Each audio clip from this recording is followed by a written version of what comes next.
Y tenemos con ustedes a un invitado que ha venido a sentarse aquí a compartir informaciones interesantes, pero prácticamente en contra de su voluntad. Y estoy hablando del doctor Héctor Balcácer, quien es médico infectólogo e internista, es vicepresidente de la Sociedad Dominicana de Infectología. Muy bienvenido sea usted, doctor. Muy buenos días, gracias por la invitación, un placer estar con ustedes, así como aquellas personas que disfrutarán del programa en lo que hemos llamado ya la resaca digital, que son esos cortecitos que suben los másteres y la gente que muchas veces ponen cosas que uno no dice, pero que con realmente la edición se pueden lograr muchas cosas, mucho view. Realmente. Esté tranquilo, que aquí no se va a tergiversar nada de lo que usted diga. Oh, sí. No creo. Básicamente hemos querido conversar con usted acerca de estos cambios recientes en la política de vacunación en Estados Unidos y el impacto, las controversias, la perspectiva científica de estos cambios y la posibilidad de ese impacto en suelo dominicano. Mira, lo primero que hay que reconocer es que en estos días el llamado de las inmunizaciones o las vacunas es un proceso que había más o menos silenciado posterior a lo que fue la aplicación de la vacuna del coronavirus del 2019. Y quiero dejar bien claro que usted puede tener cualquier tipo de creencia sobre la vacuna del coronavirus. Usted puede estar de acuerdo, puede no estar de acuerdo. Pero la realidad es que ese contexto de la vacuna del coronavirus hay que poder separarlo de las vacunas convencionales, de esas vacunas contra el polio, contra el tétano, contra la difteria. ¿Me doy a entender? Sarampión. Porque hay personas que han tratado de desacreditar la vacuna del coronavirus e inmediatamente desacreditar el proceso de vacunación que conocemos. Ejemplo clásico, para que ustedes lo tengan por ahí, simplemente a manera de contexto, es que la vacuna, por ejemplo, contra la influenza, es una vacuna que comenzó a aplicarse en el 1945. Entonces, si tu problema es que la vacuna del coronavirus es muy reciente, te estoy dando una vacuna que comenzó a aplicarse en el 1945. Estamos hablando de 80 años, ¿me doy a entender? Claro. Número 2, la vacuna del coronavirus se utilizó en pocas personas. Estamos hablando de que la influenza se ha aplicado en más de 500 millones de personas. O sea, que estamos hablando de que no puedes comparar un contexto con el otro.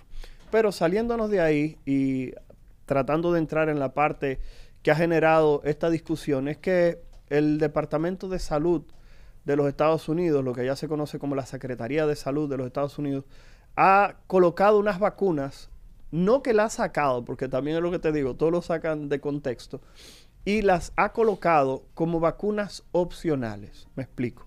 Son vacunas que si tú eres un padre y no se la quieres aplicar a tu hijo, entonces no tienes por qué aplicársela, sino que tú conversas con el pediatra y evalúas, porque eso es lo que dice la resolución, tú evalúas con el pediatra si esa vacuna le va a brindar algún tipo de protección a tu niño en cuanto a lo que es el ambiente en el cual estás.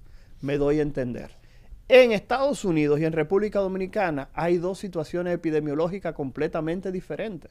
La pregunta es, ¿Estados Unidos tiene el país más pobre del hemisferio compartiendo el territorio? No, claro que no. El país, Estados Unidos, tiene una migración continua de un país que tiene una estabilidad sanitaria importante como es Haití, que cada vez que se diagnostica difteria, se diagnostica un caso de alguna patología, por ejemplo, como fue el caso del cólera, no fue culpa de Haití, sino de la misión de paz de lo que fue Naciones Unidas, me doy a entender. Pero la realidad es que todo lo que pasa desde el punto de vista sanitario en Haití puede teóricamente tener algún tipo de repercusión en República Dominicana. Entonces, ¿qué pasa? Una de las vacunas específicamente para colocarla aquí sobre el tapete, que es la vacuna del rotavirus, es una vacuna que se aplica y que muchos papás ni siquiera saben de qué le están hablando, porque es una vacuna que se aplica sin costo. Tú llevas a tu niño a los 2 meses o a tu niña a los 2 meses para que le pongan la vacuna, se la aplican y se acabó.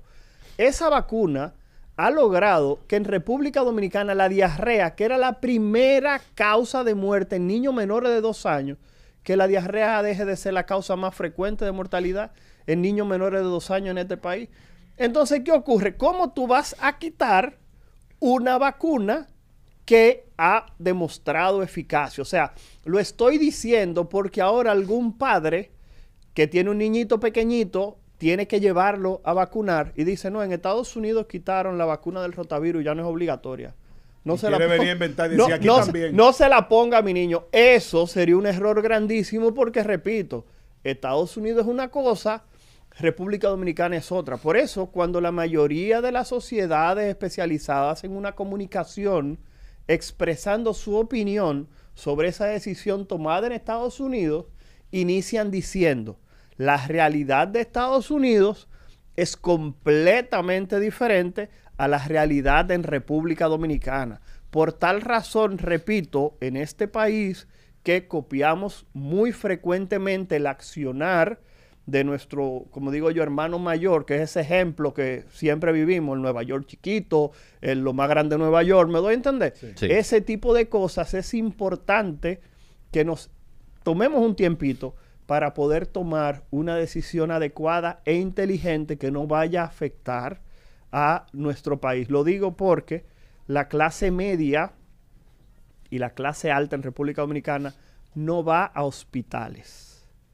La clase media en este país va a centros de vacunación donde el pediatra hace una recomendación y usted va con su carnet de su ARS a aplicarse una vacuna.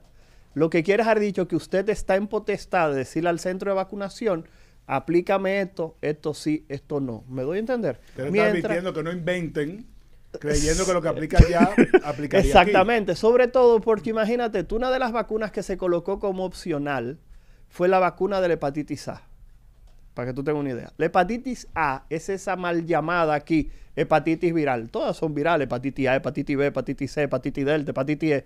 Pero aquí la gente dice, no, a mí cuando pequeño me dio hepatitis viral. Eso es porque están hablando de hepatitis A, que es un tipo de hepatitis que se transmite fecal oral, en contacto con materias fecales. Entonces, ¿cómo tú vas a quitar una vacuna donde un país como el nuestro tiene una cañada donde desembocan las heces fecales pasándole por el mismo medio a un barrio?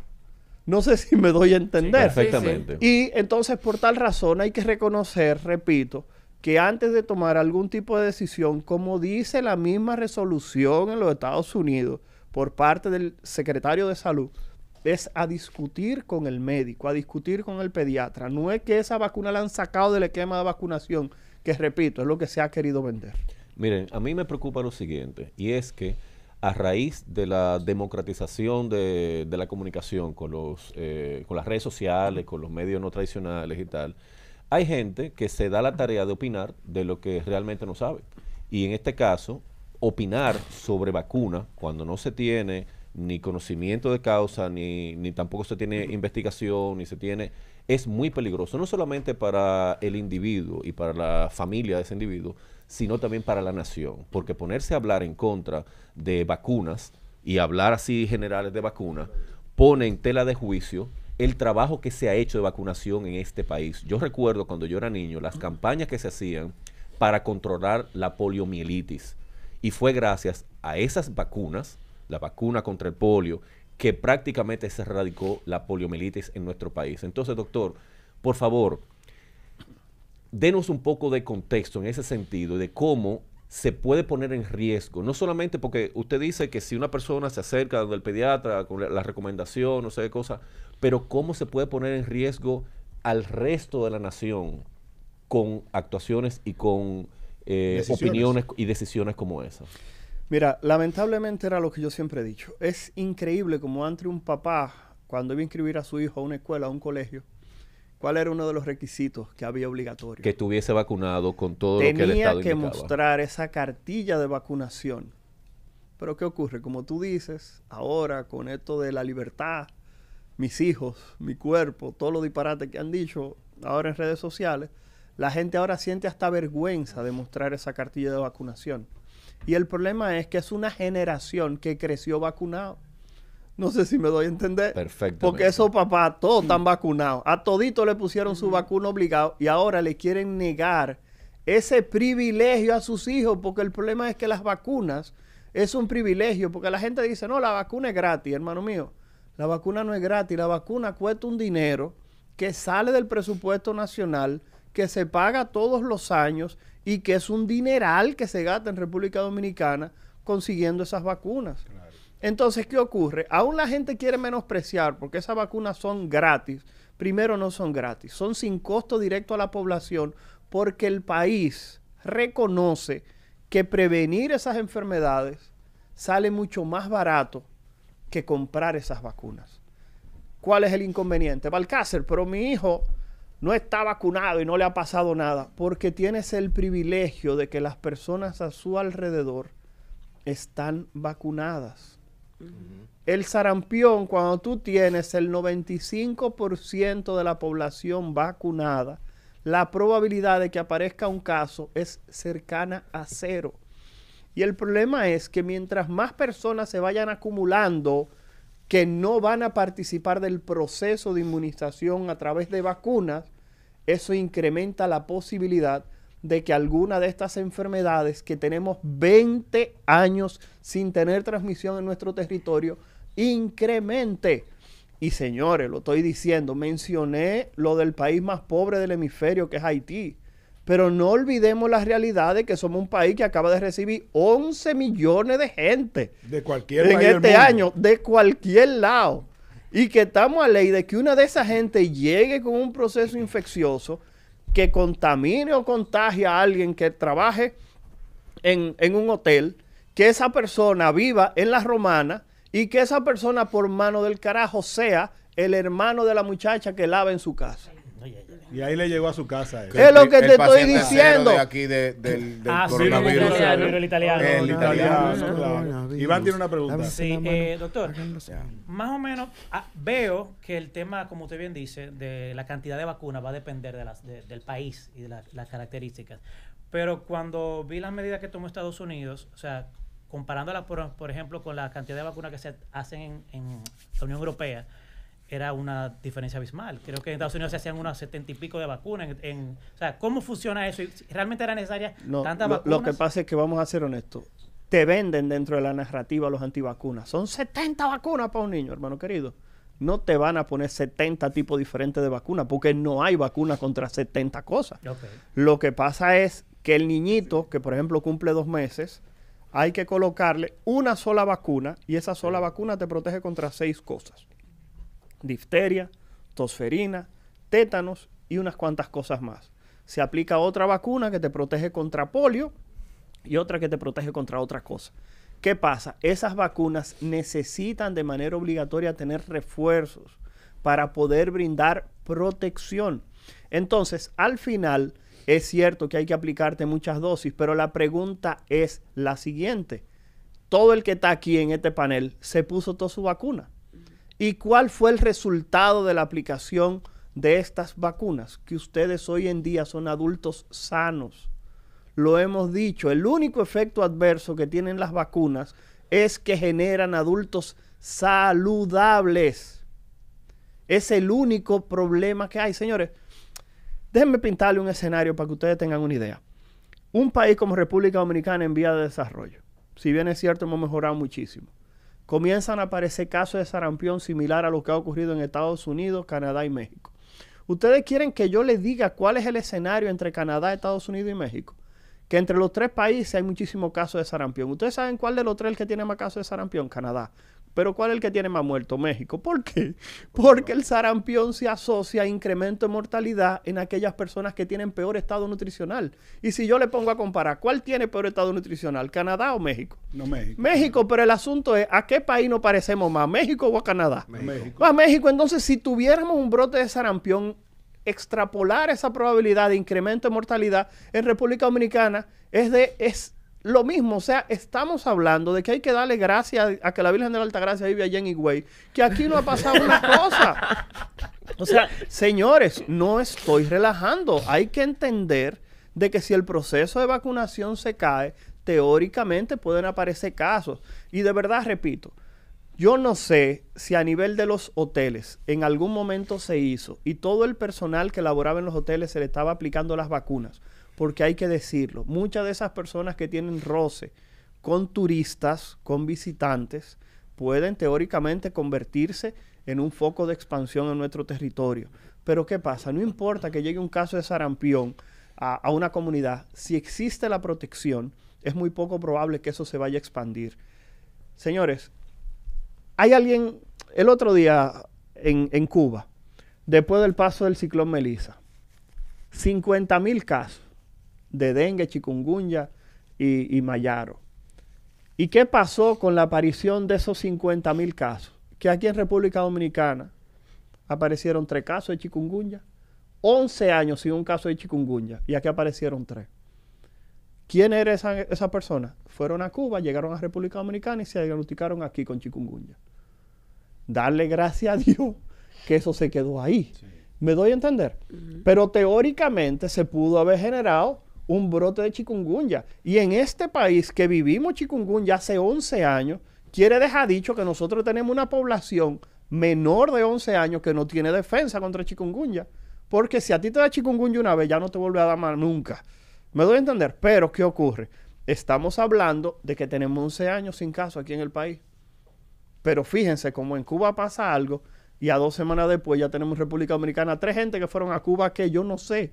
¿Me doy a entender? Pero tenemos ese escenario. O sea, repito, vivimos en una aldea interconectada.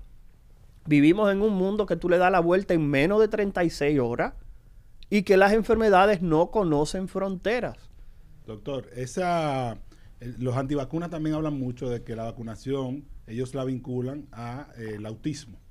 Ese mito que usted le dice a las personas que tienen eso metido en la cabeza y que por eso también quieren vacunar a sus hijos. Y no era el acetaminofén. También el acetaminofén. Entonces, lo que te estoy diciendo, cuando aparecen tantas causas, es porque tú no sabes bien qué es lo que está pasando. Sí te puedo plantear algo, y esto sí es real, en cuanto al autismo, que es algo que hay que valorar. Anteriormente, para que a usted le hicieran el diagnóstico de autismo, usted tenía que estar trancado en una habitación, aislado completamente. Ahora tú tienes una cantidad de grados de autismo que hasta una persona que no mira a la gente a los ojos ya dicen, él tiene rasgos autistas. Y le ponen autismo.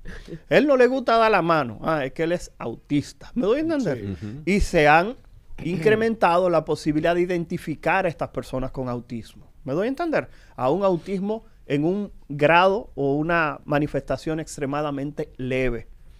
Número 2, y esto sí es interesante, que era lo que yo decía, la población en el mundo se ha multiplicado de 8 a 9 veces. Lo que quieres ha dicho que todas las enfermedades que no sean prevenibles por vacuna van a dispararse también. O no hay más casos de cáncer en el mundo. Sí. Pero el asunto era lo que yo decía, lo dije en un espacio. Antes se comía mejor. Antes se hacía más ejercicio. Antes había menos contaminación. Y las expectativas de vida antes eran igual o menores que la de ahora. No, menores. Menores, claro. Señores. Estamos hablando de que en el 1950 las expectativas de vida eran 45 años. Ustedes no se acuerdan a sus abuelas con 50 años que estaban metidas en una casa de baratalla con una jiba, con una bata. O sea, estamos hablando... Miren ahí, Ico tiene 63 años. Mírenme cómo estoy 63 años. Entonces, cuando uno evalúa este proceso, se da cuenta de que las expectativas de vida y la funcionalidad de las personas, aún viviendo en un ambiente más contaminado, con menos ejercicio, con peor nutrición, han incrementado muchísimo. O sea, que no me vengan a hablar de que la tecnología y los avances médicos no tienen nada que ver con todo lo que estamos viviendo. Entonces, en ese sentido, repito, hay muchísimos mitos. Y yo lo dije también en otro espacio. Mis redes sociales, ojalá el corte que suban, lo que lo van a ver, que sea más o menos benévolo, ya a mí me da lo mismo. Pero la realidad, vuelvo y comento, es que estamos viviendo en un espacio en el cual cualquiera agarra un micrófono, cualquiera hace un video, se hace viral y esa persona simplemente cambia el curso del accionar de algo.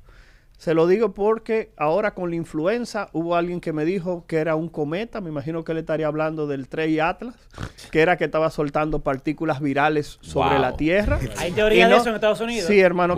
En Estados Unidos nada más no te estoy diciendo que me escribieron en mis redes sociales. Hermano querido, lean mis redes sociales, me tienen alto, pero continúo, agradezco a mis amigos antivacunas. Pero la realidad es que hablan de que hay un cometa. Número 2, y esta sí me gustó a mí, que es lo de los celulares y la nueva red 5G. ¿Qué pasó con eso? Profesor, que el 5G activa los virus que hay en el ambiente. 5G activa otra cosa, pero... Joven, mire, yo no sé si es disparate, pero te estoy diciendo que hay un grupo de personas que tiene ciertas creencias, vuelvo y comento, y a mí me gusta cuando utilizan palabritas como tuxteno. Wow. Exacto. ¿Qué vaina es esa? Pero número 2. Sí, profesor, pero le comento. Una vacuna que es medio CC, que te van a poner. ¿Me doy a entender? ¿Qué tanto usted no puede tener? O por ejemplo, cuando alguien me dice, las vacunas tienen mercurio, yo le digo, deja de comer tuna. No, que no O coma deja de nunca comer más. pescado, porque el problema es que no hay una fuente más grande de mercurio que la ingesta de pescado. Pero no solamente eso. Que el cáncer. Señor, ¿ustedes saben cuál es el agente cancerígeno más grande del mundo? Azúcar, no. No, profesor, el sol. Ustedes saben que el cáncer más frecuente es el cáncer de piel por exposición solar. Que las radiaciones del sol producen mutación del material genético de nuestras células cada vez que usted se pone al sol. Y del punto de vista evolutivo, usted ha desarrollado unas enzimas que reparan ese material genético todos los días. O sea que estamos hablando de que si usted se lleva de toda esa teoría de conspiración, usted no va a salir al sol. Usted no va a comer pescado. Usted no va a beber agua porque eso ahoga. ¿Me doy a entender? O sea, entiendan, por favor, que existen muchos mitos y muchas creencias hoy en día que no tienen base. Señores, si yo quisiera decir aquí, en este micrófono, que el autismo es por el incremento de la basura espacial, ¿quién va a negar eso? Nadie, porque no se sabe a ciencia cierta qué es lo que pasa con el autismo. Y si yo le pregunto, ¿hay un incremento en los últimos años de la basura espacial? La respuesta es que sí, pero eso no quiere dejar dicho que un evento tenga causalidad con el otro. No porque usted, un pajarito, le diga que algo está pasando o las voces le digan una cosa, quiere dejar dicho que es real. ¿Me doy a entender? Entonces, en este sentido, vamos, por favor, a esperar los estudios. Vamos, dentro de lo posible, a esperar a ver qué es lo que está ocurriendo. Porque, repito, hay mucha gente disparateando. Muchísimas con el gracias. mayor respeto, con el mayor respeto. Claro. Muchísimas gracias, doctor. Agradecerle. Sí, Doctor, usted muchísimas ha gracias. recibido mucho elogio tanto en el YouTube Live como en el Patreon Gepiano. Algunos dicen que usted es Illuminati. ¿Qué usted tiene que decir sobre eso? Que el ojo de Ra los digo. Muchísimas gracias, doctor. Hasta aquí este segmento tan interesante. Y espero que ustedes se hayan quedado con esto, con que investigue, con que escuche las voces autorizadas antes de ponerse a replicar disparates. Que no sean tan disparatos. Seguimos con más acá en Despierta con la X.